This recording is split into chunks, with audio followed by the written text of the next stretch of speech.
Hi guys, so today I'm going to be reviewing An Orc on the Wild Side by Tom Holt. This came with my first sci-fi and fantasy box from a box of stories. It's the only one I've read out of there so far. The others are supposed to be on my TBR, but I got a bunch of books from the library, which you will see in my April haul. So I've been prioritising my library books over my box of storybooks, which I probably shouldn't have done, but I did. So, An Orc on the Wild Side, it says that winter is coming, so why not get away from it all? Being the Dark Lord and Prince of Evil is not as much fun as it sounds, particularly if you are a basically decent person. Technically, King Mordak is more goblin than person, but the point is that he's really keen to be a lot less despicable than his predecessors. Not that the other goblins appreciate Mordak's attempts to redefine the role. Why should they, when his new healthcare program seems designed to actually extend life expectancy, and his efforts to end a perfectly reasonable war with the dwarfs appears to have become an obsession?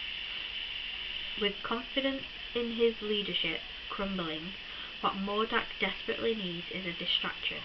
Perhaps some of these humans moving to the realm in search of great homes and at affordable prices will be able to help.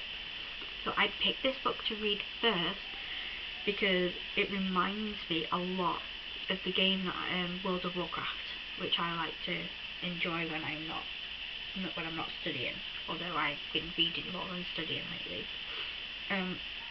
So it follows King Mordak, who is a goblin, and he's trying to stop the war with King Drain, which is the king of the dwarfs. And there's also high elves, which remind me of like the night elves or the blood elves from World of Warcraft, because the blood elves seem to be on the goblin side, and the goblins are not the good ones in World of Warcraft. I couldn't find anywhere to see if this book was inspired by World of Warcraft, but looking at it, reading it, and reading the synopsis, it seems to me like it possibly is. But King Mordak, he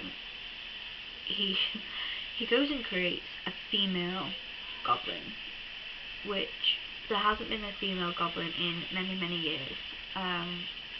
The goblins are made from this goo stuff. But after he creates her, he has to lock her away because she starts eating the goblins. And then King Drain has this human working for him. She's his chef, basically, and she got to the realm by using this thing that this human invented back in Earth, in like London, I think it was. So she got to the realm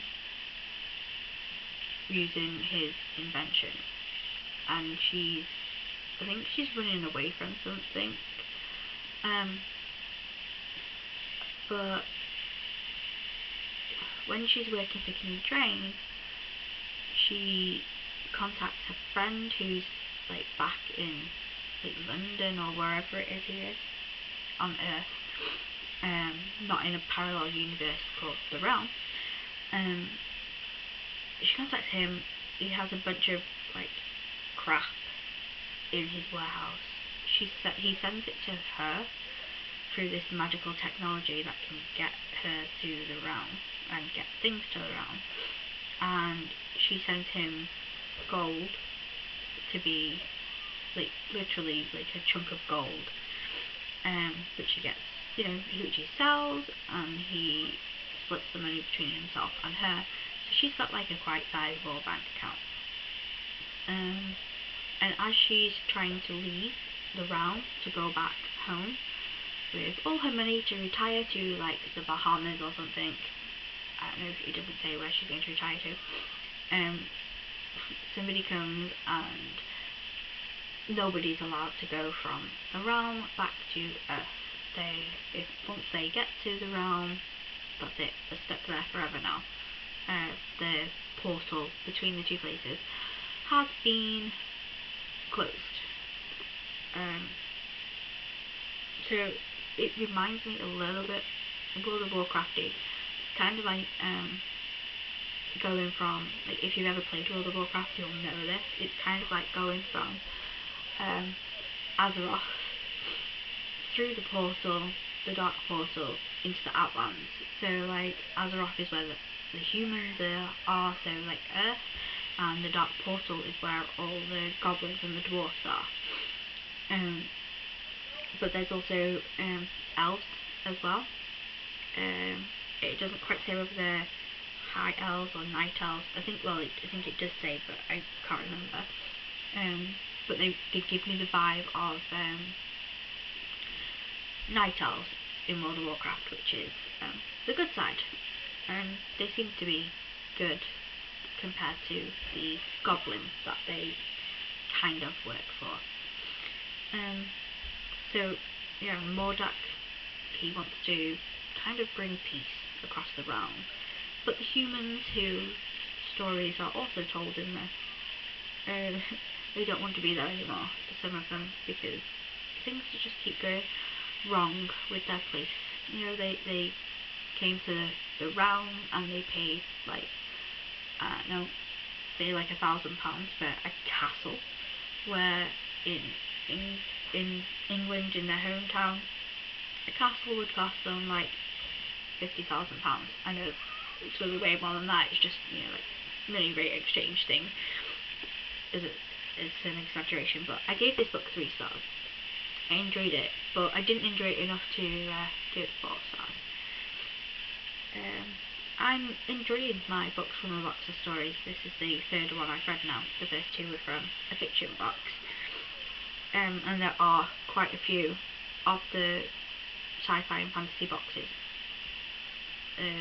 that I've got written on my TBR too. They're currently now on bookshelves, which are behind the camera.